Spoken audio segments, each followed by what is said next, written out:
आशा करती हूँ बहुत अच्छे होंगे। तो आइए जानते हैं अहोई अष्टमी की पूजा विधि, मुहूर्त।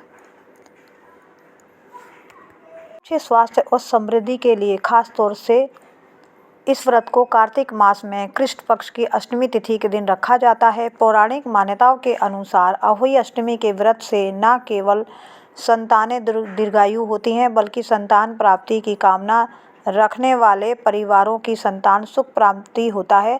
आइए जानते हैं साल 2025 में अहोई अष्टमी का व्रत किस दिन रहेगा, क्योंकि अहोई अष्टमी के व्रत में माताएं सुबह से ही निर्जला व्रत रखती हैं और शाम को तारों को अर्घ देकर या फिर कुछ जगह पर चंद्रमा को अर्घ देकर व्रत का पारण किया जाता है। तो जानेंगे कि तारों को अर्घ देने का समय क्या रहेगा और चंद्रमा उदय होने का समय क्या रहेगा।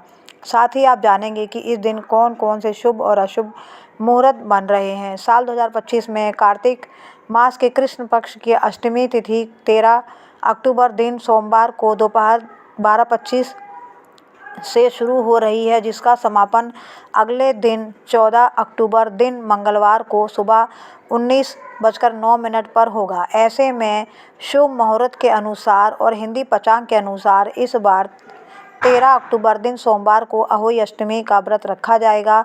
इस दिन व्रती महिलाएं सुबह से ही निर्जला व्रत रखती हैं। अहोई अष्टमी व्रत के दिन जमीन की खुदाई करना वर्जित है।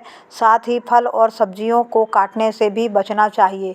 दूध का प्रयोग व्रत के दिन निषिद्ध माना जाता है। इस दिन व्रत में मुख्य पूजा शाम के समय की जाती है और इस बार अहोई अष्टमी पूजा का शुभ मुहूर्त शाम 6:17 से 7:31 तक रहेगा। पूजा की कुल अवधि 1 घंटा 14 की रहेगी। गोवर्धन राधा कुंड स्नान 13 अक्टूबर को किया जाएगा और तारों को देखने के लिए जो शुभ मुहूर्त रहेगा वह शाम 6:39 तक रहेगा। इस समय आप तारों को अर्घ देकर अपना व्रत खोल सकती हैं और जो महिलाएं चंद्रमा को अर्घ देकर व्रत का पारण करती हैं उन्हें रात 11:40 पर चंद्रमा को अर्घ देने के बाद व्रत का पारण करना होगा, क्योंकि चंद्रमा उदय होने का समय रात 11:40। अहोई अष्टमी के दिन ब्रह्म मुहूर्त सुबह 4:50 से 5:38 तक रहेगा। इस दिन सूर्योदय होगा सुबह 6:26 पर और सूर्यास्त का समय रहेगा शाम 5:59 पर। एक दिन राहु काल, जो कि अशुभ मुहूर्त माना जाता है, सुबह 7:30 बजे से 9 बजे तक रहेगा। सुबह की पूजा आप राहु काल लगने से पहले तक कर लें। इसके अलावा कुछ शुभ योग बन रहे हैं, जिनमें आर्द्र नक्षत्र दोपहर 12:26 तक रहेगा। बाद में पुनर्वसु नक्षत्र प्रारंभ हो जाएगा। इसके अलावा सुबह 8:10 तक परिज्ञ योग रहेगा।